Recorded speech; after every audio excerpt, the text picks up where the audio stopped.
Looking at the clavicle from above, we can see that it's slightly S-shaped, with a forward curve to its medial half. At its medial end, this large joint surface articulates with the sternum.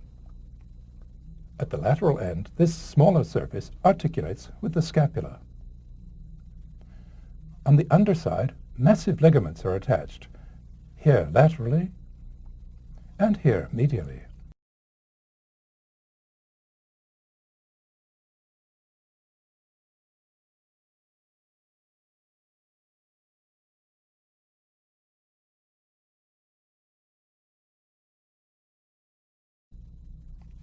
The scapula is a much more complicated bone.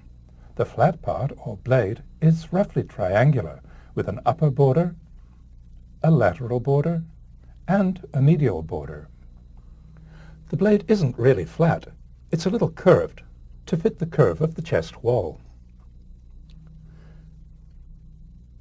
This smooth concave surface is the glenoid fossa. It's the articular surface for the shoulder joint.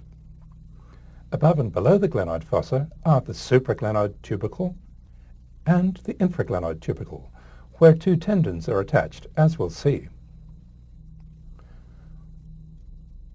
A prominent bony ridge, the spine of the scapula, arises from the dorsal surface and divides it into the supraspinous fossa and the infraspinous fossa. At its lateral end, the spine gives rise to this flat angulated projection, the acromion, which stands completely clear of the bone. The clavicle articulates with the scapula here at the tip of the acromion. This other projection, looking like a bent finger, is the coracoid process.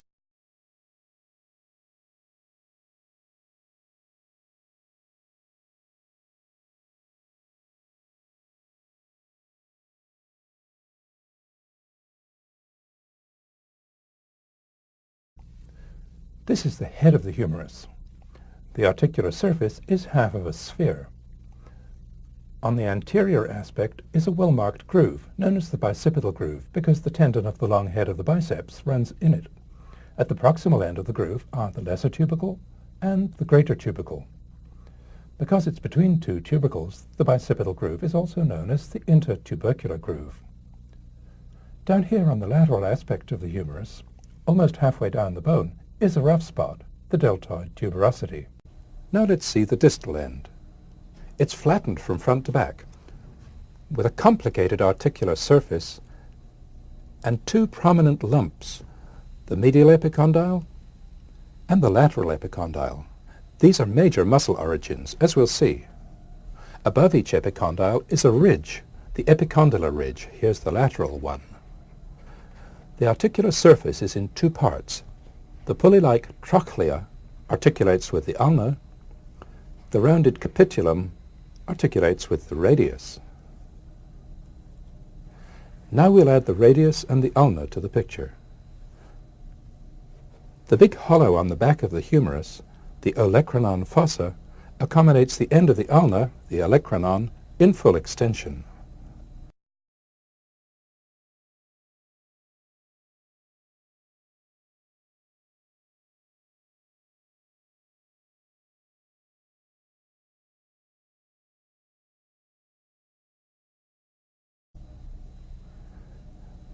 Now let's look at the two forearm bones, the radius and the ulna.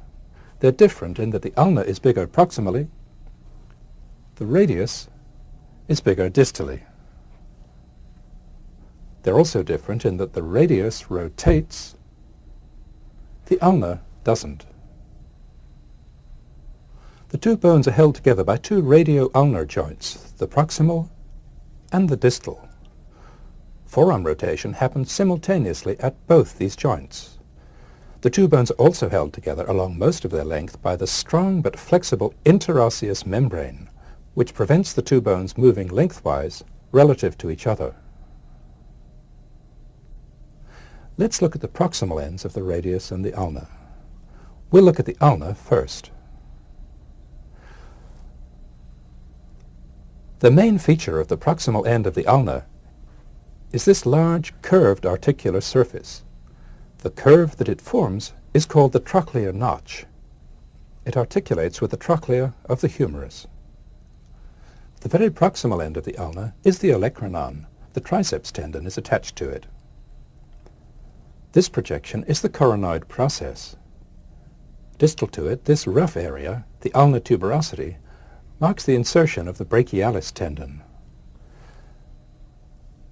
This small curved surface, the radial notch, is where the head of the radius articulates. This is the head of the radius. This is the neck. The end of the head articulates with the capitulum of the humerus. Its curved side articulates partly with the radial notch of the ulna and partly with the ligament that surrounds it, as we'll see. Just distal to the neck is the radial tuberosity, which is the insertion for the biceps tendon. Let's look at the distal ends of the radius and the ulna. The head of the ulna has a rounded articular surface. This part articulates with the radius.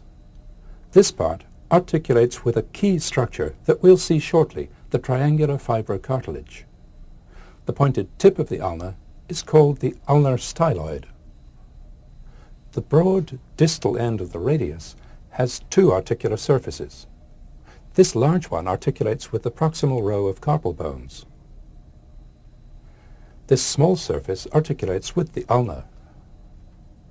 This point is the radial styloid.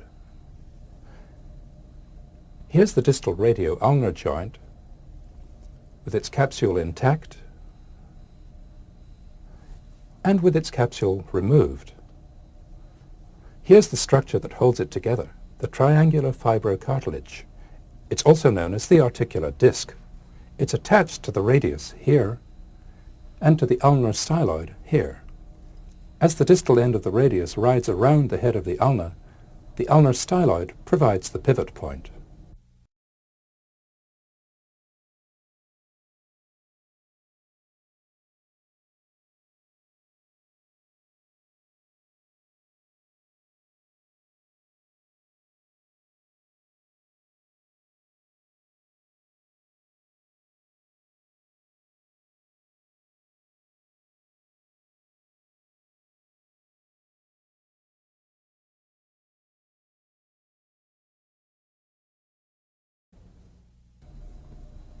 Eight small carpal bones form the carpus.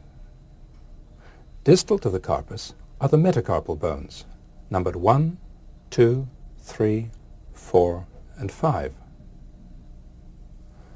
The carpal bones are in two rows, a proximal and a distal.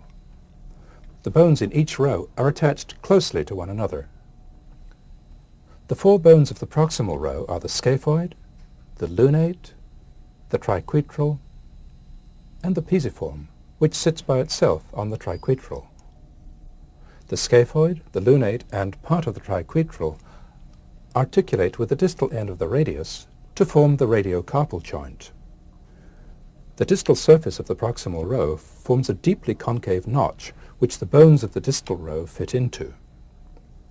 The bones of the distal row are the trapezium, the trapezoid, the capitate, and the hamate. The capitate and part of the hamate project proximally. The bases of the 5 metacarpals articulate with the distal row of carpal bones. The first, the one for the thumb, articulates by itself with the trapezium. The other 4 articulates in a row here. The distal row of carpal bones articulates with the proximal row here to form the midcarpal joint. The projecting capitate and hamate fit into the notch in the proximal row. Here are the 8 carpal bones, and here are the 5 metacarpals. Each finger has a proximal phalanx, a middle phalanx, and a distal phalanx. The thumb just has 2 phalanges, a proximal phalanx and a distal phalanx. The joints of the hand have long names.